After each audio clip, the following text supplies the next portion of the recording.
L'une des raisons principales pour lesquelles la plupart des traders aujourd'hui perdent énormément d'argent sur les marchés financiers, c'est simplement parce qu'ils ne savent pas calculer leurs gains, calculer leurs pertes lorsqu'ils souhaitent entrer dans une transaction. Je ne vois pas comment vous pouvez être un trader sérieux, un trader qui aspire à une carrière de trading agréable lorsque vous ne pouvez même pas calculer votre potentiel perte ou votre potentiel gain lorsque vous vous aventurez sur une transaction. À travers ce module de formation là, je vais vous montrer étape par étape à travers une formule mathématique comment vous pouvez effectuer le calcul de vos gains et le calcul de vos pertes lorsque vous souhaitez entrer dans une transaction. Cette notion, cette maîtrise n'est pas négociable. C'est important pour tout trader, que vous soyez débutant, amateur ou professionnel. Mais avant de commencer à développer ce module, si c'est pour la première fois que vous tombez sur l'une de mes vidéos, je suis Geoffroy Bokor, entrepreneur et financial trader, promoteur de la Type Academy, qui est une académie de formation en trading. Et ça fait plusieurs années maintenant que nous accompagnons des apprentis traders dans le processus de rentabilité sur les marchés financiers. À travers cette chaîne YouTube, je partage énormément de contenu éducatif avec ma communauté.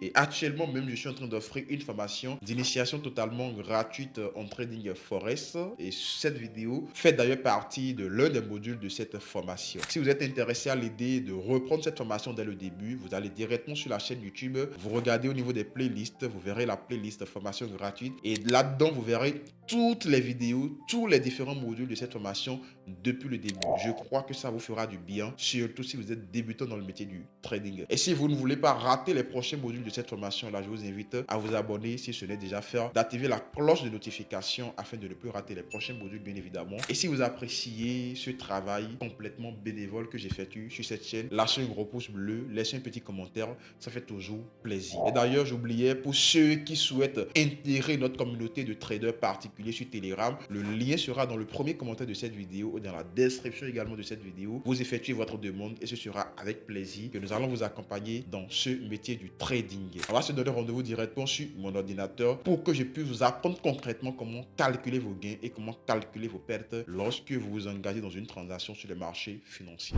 Déjà, vous savez comment est-ce qu'il faut choisir son lot pour pouvoir trader.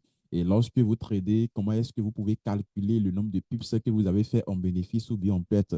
Une fois que vous avez ces différentes notions, c'est maintenant hyper important de savoir comment est-ce que le calcul des gains et des pertes se fait en trading. Parce que ici, c'est beaucoup plus ce qui nous intéresse. On veut savoir exactement combien est-ce qu'on a gagné ou bien combien est-ce qu'on a perdu. Et si possible, même effectuer ces calculs à l'avance, avant même d'entrer dans une position pour avoir une idée concrète de combien on pourrait perdre sur cette position ou de combien on pourrait gagner sur cette position-là, tout simplement. Donc, le calcul des gains et des pertes en trading forex va dépendre de plusieurs facteurs, déjà tels que le mouvement des prix, parce que la formule pour calculer les gains et la formule pour calculer les pertes ne change pas. C'est exactement la même formule. Donc maintenant, comment savoir que c'est des gains ou comment savoir que c'est des pertes? Ça va dépendre du mouvement des prix. Lorsque le mouvement des prix est favorable à votre position, lorsque les prix évoluent dans votre sens du marché, et ben là, ça veut dire que vous effectuez des gains. Vous achetez à un niveau, si le prix augmente, si le prix monte, c'est-à-dire que vous êtes en train de faire des gains, mais si le prix descend en dessous de ce niveau, c'est-à-dire que vous êtes en train de faire des pertes. Bon, je vais prendre un exemple très, très simple ici rapidement. Je suppose, par exemple, vous êtes sur un marché, vous avez acheté ici. On peut aller, vous avez acheté quelque part ici, je suppose, vous avez acheté sur les, on va supposer sur les 1000, ça peut aller, vous avez acheté sur les 1000. Donc, lorsque vous achetez, c'est pour que le prix puisse monter, n'est-ce pas? Vous avez acheté ici. Donc, vous voulez que le prix puisse monter. Donc, si le prix, il monte au-dessus de votre niveau d'achat, vous serez en positif. Mais si le prix descend, vous serez en négatif. Donc, c'est comme en mathématiques, lorsqu'on prenait les règles graduées, où on avait le centre zéro. Tout ce qui vient au-dessus de zéro est positif et tout ce qui vient en dessous de zéro est négatif. Donc, le point là où vous achetez devient le point de référence. Donc, ça, c'est quand vous achetez. Lorsque vous achetez, ça devient le point de référence. Donc, si le prix augmente, le prix est au-dessus de votre niveau d'achat, évolue au-dessus de votre niveau d'achat, vous serez en positif, vous serez en gain. Mais si le prix vient en dessous, vous serez en négatif. Maintenant, ça va être le contraire si vous effectuez une vente. Je suppose, par exemple, on garde le même niveau, par exemple, les niveaux 1000 toujours de cotation. Et ici, vous avez vendu. Lorsqu'on vend, c'est pour que le prix puisse descendre. Mais d'accord, parce que la vente, c'est la chute. Il faut que le prix chute. On a vendu, ça doit descendre. Donc, lorsque vous vendez, il faut que ça descende. Donc, si le prix descend dans votre sens, vous serez en positif parce que vous avez vendu. Et si le prix, il monte, vous serez en quoi? Vous serez en négatif. Donc, lorsqu'on vend, c'est pour que ça puisse descendre. C'est quand ça descend qu'on est en positif. Si vous vendez que ça monte, vous serez en négatif. Si vous achetez, c'est pour que ça monte. Donc, quand ça monte, vous serez en positif. Mais si ça descend, vous serez en négatif. Donc, votre point d'achat ou votre point de vente devient le niveau de référence tout simplement. Donc, le calcul des gains et des pertes va dépendre du mouvement des prix. Si le prix évolue dans votre sens, le calcul sera positif. Si le prix évolue dans le sens contraire, le calcul sera comment? Négatif tout simplement. Jusque-là, j'explique que ça peut aller. Donc, vous allez prendre ensuite la cotation en pips. C'est très important. Je vous ai dit que lorsqu'on prend en fait le pip, on peut exprimer la variation de deux différentes manières. Soit la cotation en pips, soit la valeur nette. Donc, j'ai oublié de l'ajouter ici. Donc, cotation en pips ou valeur nette du pips. Ça peut aller ou la valeur nette du pips. Après ça, parce que c'est très important, hein, on doit savoir la variation. Bon, notre prix, il a évolué d'ici jusqu'à ici. Quelle est la variation de pips? C'est très important. On doit connaître la variation de pips. Donc, ça doit intervenir également dans le calcul que nous voulons effectuer. Après ça, vous allez avoir la taille de la position.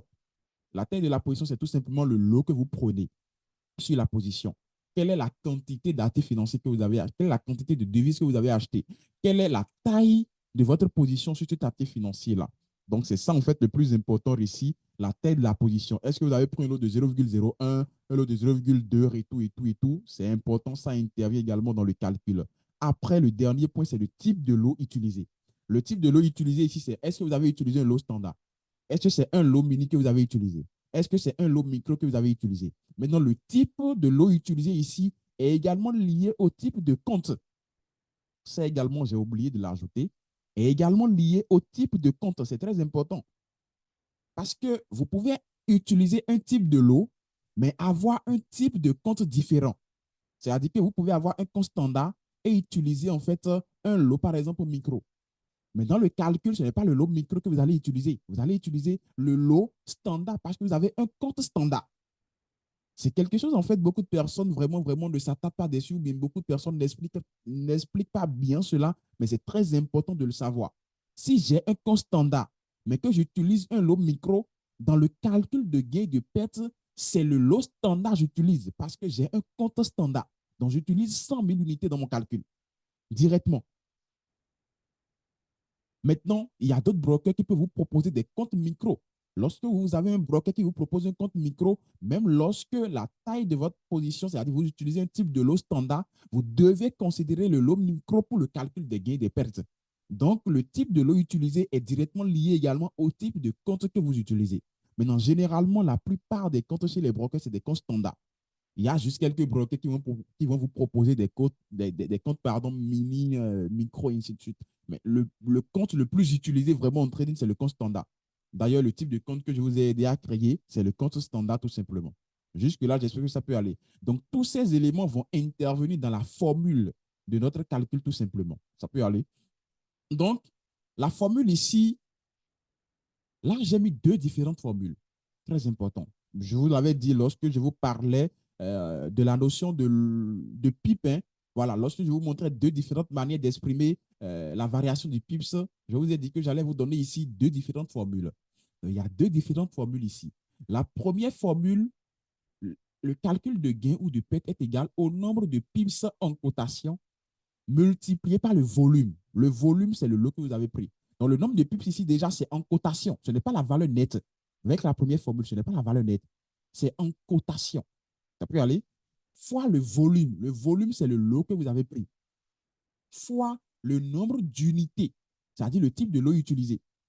Donc, est-ce que vous avez utilisé un lot standard, un lot micro, un lot mini, ainsi de suite? Maintenant, comme je vous l'ai dit, peu importe le type de lot que vous utilisez, vous devez vous référer d'abord au type de compte que vous utilisez. Donc ici, généralement, c'est des comptes standards que nous utilisons. Donc même si vous prenez ici un lot micro, le nombre d'unités ici doit être 100 000 parce que vous utilisez un compte standard. Si c'est un compte micro que vous utilisez, le nombre de lots ici doit être combien? Doit être de 1000. Le nombre d'unités, pardon, doit être de 1000. Ça, c'est la première formule. Là, on utilise quoi? On utilise le nombre de pips en cotation. La deuxième formule, c'est là où on utilise la valeur nette de pips. C'est-à-dire on utilise le nombre de pips, la valeur nette.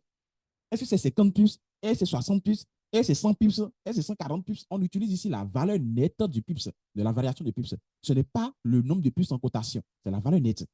Et là, on fait multiplier toujours par le volume, le lot utilisé. Et ici, on fait multiplier par 10. Au lieu de faire multiplier par le nombre d'unités là-bas, on fait multiplier directement par 10. Parce que un lot standard par pipe donne 10 dollars américains. Donc, on multiplie directement par ici, par 10. Peu importe en fait le type de lot que vous utilisez. Tant que c'est un compte standard que vous utilisez, vous multipliez par 10. Si c'est un compte mini que vous utilisez, vous multipliez par 1. Si c'est un compte micro que vous utilisez, vous multipliez par, je pense, 0,001, un truc du genre. Donc, le nombre de pips ici, c'est tout simplement le prix de fermeture moins le prix d'ouverture. Là, j'ai donné en fait directement dans le sens haussier, mais normalement, je devais inverser. J'ai oublié de le faire. Le nombre de pips ici, c'est le prix de fermeture, ça peut aller, le prix de fermeture moins le prix d'ouverture. Ce qui vous permettra d'avoir parfois des valeurs positives lorsque le prix est dans le sens normal et d'avoir des valeurs négatives lorsque c'est dans le sens inverse. Ça peut aller dans le nombre de pips ici, c'est le prix de fermeture moins le prix d'ouverture, tout simplement. Donc, l'inverse, en fait, de ce qui est écrit ici. Donc, vous pouvez corriger ça directement chez vous, tout simplement. Donc, nous allons essayer d'appliquer ces deux différentes formules pour voir un peu le résultat que ça va donner. Donc, je vais prendre un exemple très simple ici. Imaginez que vous ouvrez une position longue, c'est-à-dire une position achat. Bon, on parle de position longue quand c'est achat, on parle de position short quand c'est une vente. Donc, gardez ça directement. Quand c'est un achat, on parle de position longue. Quand c'est une vente, on parle de position short. Donc, imaginez que vous faites un achat sur l'euro USD avec un lot standard. Donc, un lot standard, c'est tout simplement un lot de 1. On peut aller, le lot standard, je vais prendre la couleur rouge ici. Le lot standard, c'est un lot de 1 tout simplement, ce qui correspond à 100 000 unités. Et que la paire de devises euro-USD se déplace de 50 pips en votre faveur. Donc, je suppose, en fait, vous avez acheté l'euro-USD quelque part ici et l'euro-USD est monté jusqu'à quelque part ici. Et la variation de pips, en fait, vous donne 50 pips. Ça peut aller. La variation de pips ici vous donne 50 pips. Combien gagneriez-vous? Donc, ici, nous allons calculer, mais nous allons appliquer la formule pour calculer exactement combien est-ce que nous allons gagner, en fait, sur cet exemple-là. On a acheté sur l'euro-USD, on a fait une performance de 50 pips. Donc déjà, nous allons utiliser, on va utiliser, bon, la première formule, non, on va utiliser la première formule. Au niveau de la première formule, on utilise le nombre de pips en cotation. Ce n'est pas la valeur nette du pips. Ici, on nous a donné la valeur nette. La valeur nette, c'est 50 pips. Mais ici, nous voulons utiliser le nombre de pips en cotation. Donc, 50 pips en cotation correspond à combien? Correspond à 0,0050 en cotation. Donc, c'est ce que nous allons prendre ici. Donc, nous allons prendre le gain, parce que ici, c'est un gain, parce que c'est positif. Donc, le gain serait égal à quoi? 0,00, bon, si j'écris mal, vous prenez ça comme ça, hein.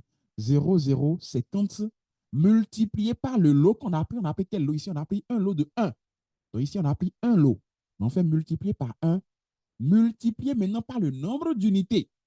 Donc, je vous ai dit, le nombre d'unités que vous prenez ici, c'est le nombre d'unités du type de compte. Donc, si vous avez un compte standard, vous faites multiplier par 100 000. Tout simplement, multiplier par 100 000.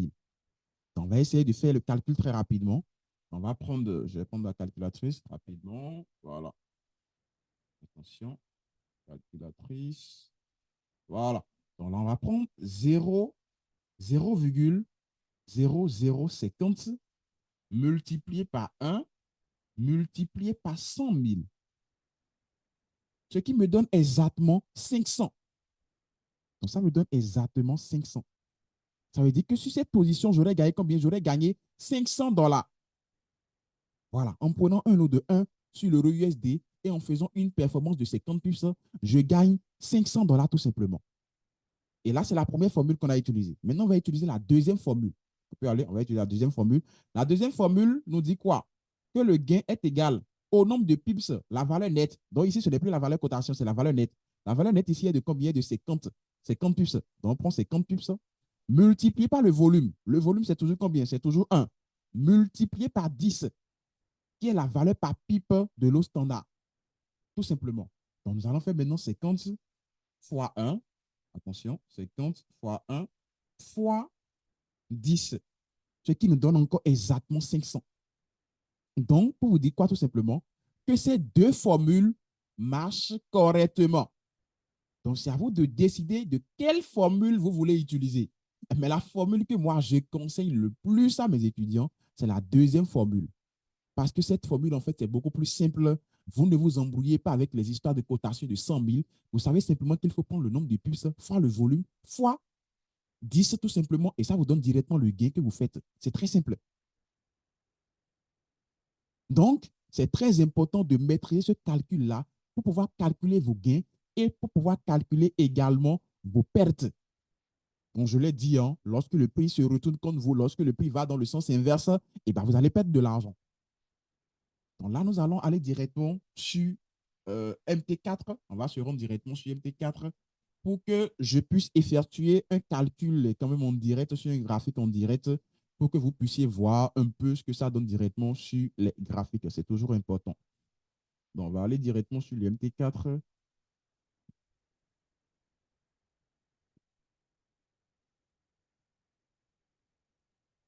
Donc là, nous sommes sur le MetaTrader 4. Donc nous allons faire des suppositions. Ça peut aller, on va faire des suppositions parce que ici, je ne peux pas prendre de compte là, comment dit-on.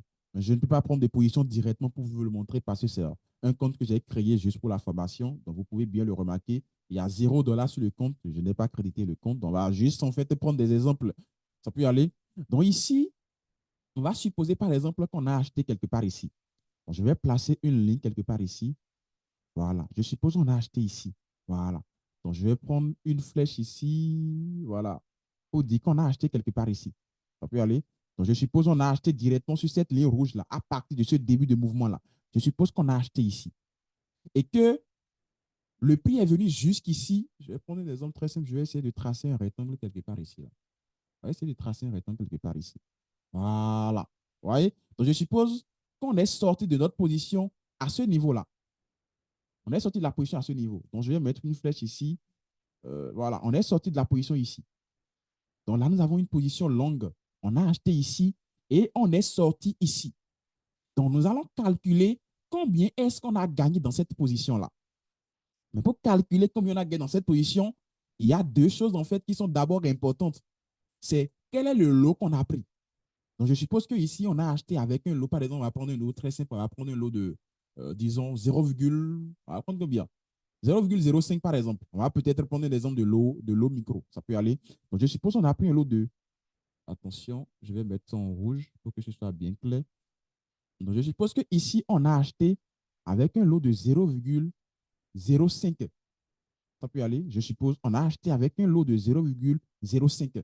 Donc, on sait déjà le lot qu'on a utilisé. Là, le compte que j'utilise, c'est un compte standard simple. Donc, c'est un compte standard. Donc, on sait déjà le lot qu'on a utilisé. Maintenant, nous allons calculer la variation du pips. On est entré ici, on a acheté ici, on est sorti ici. Combien de pips on a gagné de là jusque là? On doit calculer aussi. Pour calculer le pips, vous savez comment ça se passe. Hein? Ici, j'ai pris un exemple en fait d'une paire qui contient le JPY pour vous montrer également directement le calcul du pips en fait sur cette paire-là. Donc, on va prendre tout simplement le prix de clôture moins le prix d'ouverture. Le prix de clôture, c'est également le prix de fermeture, moins le prix d'ouverture tout simplement. Donc, la cotation ici, pour le prix de fermeture, c'est 148. Donc, je vais essayer de mettre ça ici. C'est 148,51. Voilà. Donc, 148,51. On laisse le dernier chiffre. Hein. Moins le prix d'ouverture ici, c'est 144,34. Donc, 144,34. Donc, on va faire le calcul rapidement. Ça donne combien? Je vais aller sur la calculatrice. On va faire 148,51 moins 144,34, ce qui nous donne 4,17. Bon, ici, ça nous donne 4,17, tout simplement. Et là, c'est la valeur en cotation. Donc, il faut faire attention. Donc, ça, c'est la valeur en cotation. Donc, c'est la valeur qu'on peut utiliser pour la première formule. Ça peut aller. Maintenant, pour la deuxième formule, il nous faut la valeur nette. Et je vous ai dit quoi? Je vous ai dit, pour la valeur nette, comment est-ce qu'on possède? Pour la valeur nette, vous prenez seulement les chiffres qui viennent après la virgule. Mais attention, attention, ici, on a une variation par ici. Regardez très bien. Vous allez remarquer qu'ici, on a deux chiffres après la virgule, c'est vrai, mais ce n'est pas 44, 44. Alors ça, c'est déjà en fait quelque chose d'assez important. Heureusement que j'ai pris cet exemple. Vous allez voir ici, on a 148 et ici, on a 144. C'est-à-dire que ce ne sont pas seulement les deux derniers chiffres qui ont changé. Non, il y a ce chiffre également qui a changé. Il y a ce troisième chiffre-là qui a changé. Donc, je ne peux plus prendre seulement les deux derniers chiffres pour effectuer en fait mon calcul tout simplement. Donc, pour effectuer ce calcul à ce niveau, de manière beaucoup plus simple, vous allez directement prendre en fait l'autre chiffre qui a changé ici et vous supprimez la virgule qui est au milieu. Ça peut aller, hein? Je me répète. Pour faire ce calcul ici, pour obtenir la valeur nette en pips, vous supprimez la virgule qui est ici et vous prenez directement ce chiffre également qui a changé. Donc, chaque chiffre qui change doit être inclus dans le calcul. Très important. On va prendre ici 851 moins combien? 434. Ce qui va logiquement nous donner combien? 417. Je l'espère bien. Je vais essayer de calculer ça rapidement. On a 851 moins 434. Ce qui nous donne 417. C'est-à-dire qu'ici, nous avons 417 pips. Voilà. Là, nous avons 417 pips. Ça, c'est la valeur nette en pips. Donc, si nous utilisons par exemple l'outil de réticule, vous allez voir qu'on a raison. Donc, je prends l'outil de réticule, je le fixe quelque part ici et je le tire jusque là-bas. Vous allez voir que là, vous avez 418. Voilà. Là, vous avez 418. Bon, environ, hein, pratiquement 417. Donc, notre calcul ici est juste. Donc, nous pouvons maintenant utiliser les deux formules pour le calcul de nos gains et de nos pertes. Donc, ici, en fait, c'est les gains parce que le marché évolue dans notre sens normalement. Donc, la première formule nous dit de faire quoi? La première formule nous dit de prendre le nombre de pips en cotation. Donc, le nombre de pips en cotation ici, c'est 417. Donc, on prend 417 multiplié, 4,17, pardon, le nombre en cotation, par le volume. Le volume qu'on a pris ici, c'est 0,05 multiplié par le nombre d'unités. Le nombre d'unités ici qui est tout simplement qui est 100 000. Voilà. Et ça va donner combien comme résultat? On va calculer rapidement. On va prendre 4,17 multiplié par 0,05 multiplié par 100 000. 100 000. Là, on a exactement 20 850. 20 850. Voilà. Encore que je vais y revenir tout à l'heure. Parce que ici, en fait, nous sommes sur une paire qui contient le JPY. Donc, il va y avoir une petite manipulation au niveau du résultat ici. Ça peut y aller. Mais je vais vous montrer cette petite manipulation après que j'aurai effectué le deuxième calcul. Ça peut y aller. Donc, pour le deuxième calcul, nous allons prendre tout simplement le nombre de pips directement. Donc, on va prendre 417 pips multiplié par le lot qui est de 0,05 multiplié par combien? Multiplié par 10 directement. Ce qui va nous faire combien? Ce qui va nous faire 417 multiplié par 0,05 multiplié par 10. Ce qui nous fait 208,5. Et c'est exactement de cette manipulation-là que j'allais vous parler. Parce que nous avons utilisé une paire qui contenait le JPY. Ça peut aller. On a utilisé une paire qui contenait le JPY. Donc, logiquement, on ne devait pas avoir un chiffre avant la virgule. Il y avait plusieurs chiffres avant la virgule et nous, on a pris seulement un chiffre avant la virgule. Ce qui fait qu'une manipulation est nécessaire ici. Donc, vous devez maintenant placer une virgule en fait parce que ici, vous avez combien? Vous avez deux chiffres après la virgule. Donc, lorsque vous utilisez la formule avec le JPY, vous devez placer maintenant la virgule à deux chiffres avant la virgule ici. C'est-à-dire vous laissez deux chiffres derrière et vous placez la virgule ici. Ça, c'est la petite manipulation que vous devez faire. Alors que lorsque vous utilisez la deuxième formule, il n'y a plus de manipulation. Ça vous donne le résultat direct. Donc là, on aura gagné 208,5 $ sur cette position-là. Voilà pourquoi je vous conseille d'utiliser beaucoup plus la deuxième formule. Parce que lorsque vous utilisez la première formule, en fonction de la paire que vous utilisez, vous allez devoir faire certaines manipulations. Ce qui peut très rapidement vous trahir lorsque vous n'êtes pas une expérimenté. Donc, en tant que débutant, je vous conseille d'utiliser beaucoup plus la deuxième formule. C'est vraiment la mieux adaptée pour vous. Donc, voilà un tout petit peu comment est-ce que nous effectuons le calcul de gain et de perte. Si c'était une perte, ce sera négatif probablement. Je vous conseille en fait de vous exercer à le faire directement chez vous, à la maison. C'est hyper important. Donc, je vous conseille de préconiser la deuxième formule. La deuxième formule, elle est où? Cette deuxième formule. Gain, perte égale à nombre de pubs fois volume fois 10. Là, il n'y a pas de manipulation à faire. Ça vous donne le résultat direct. Donc, ça peut paraître un peu compliqué parce que c'est pour la première fois que vous l'apprenez, mais en vous exerçant beaucoup plus de manière répétitive, vous allez très rapidement avoir la main et ce ne sera plus vraiment un problème pour vous.